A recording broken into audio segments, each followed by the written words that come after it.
ये महंगाई किसकी वजह से हो रही है? इमरान खान की वजह से हो रही है या इससे पहले जो हुकूमतें थी? पहले की हुकूमतें जो उन्होंने कर्ज लेके किया वो भी ज़ाहिर है बोझ होगा खजाने पे। असल मसला ये है कि इस गवर्नमेंट का भी कसूर नहीं है और हमारे वज़ीर आज़म का भी कसूर नहीं है। पिछली गवर्नमेंटें जो गुजरी हैं, पिछले जो हुक्मरान गुजरे हैं, उन्होंने दोनों हाथों से डाकू बन के चोरों की तरह हमारे मुल्क पाकिस्तान को लूटा है और हमारे मुल्क पाकिस्तान का जितना भी पैसा है वो मनी लॉन्ड्रिंग के ज़रिए वो आउट ऑफ कंट्री में भेजा है और हमारी आवाम का मुआशी कत्ल किया है। पिछली हुकूमतों में पैसा आता था तो वो खा जाते थे और बोलते थे कि जो है ना हमने इधर लगाया, हमने उधर लगाया, हमने ये किया वो किया।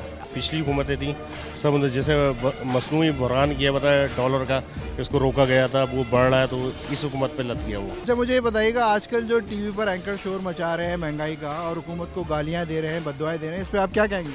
इसका वजह यही है कि अगर शोर कर रहे हैं उनको कुछ मिल नहीं रहा होगा इसलिए वो शोर कर रहे हैं। इनमें से कई एंकर जो हैं वो लिफाफे वाले हैं। मीडिया पर्सन का पैसा मर गया है, इन्होंने खिलाया ही नहीं तो वो अब रोना रो रहे हैं अपना। एंकर तो सारे यही कहेंगे कि वो महंगाई कर रहे हैं क्योंकि उनको अब कुछ मिल नहीं रहा।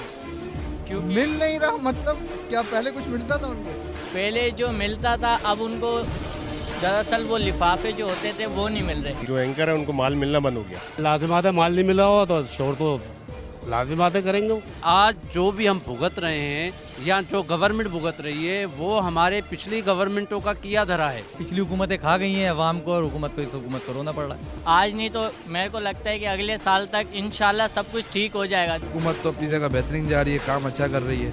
ये है कि थोड़ी सी महंगाई है, जैसे बोलते हैं ना कि कोई अच्छा करने जाते तो थोड़ी सी वो मुश्किलात आती। Being a Pakistani no doubt हम लोग खुद इस चीज़ को फेस कर रहे हैं और मुश्किल टाइम हम लोगों के लिए चल रहा है, लेकिन we are hoping for the best कि इमरान खान को हम लोगों ने सपोर्ट किया है, so we are expecting good from him.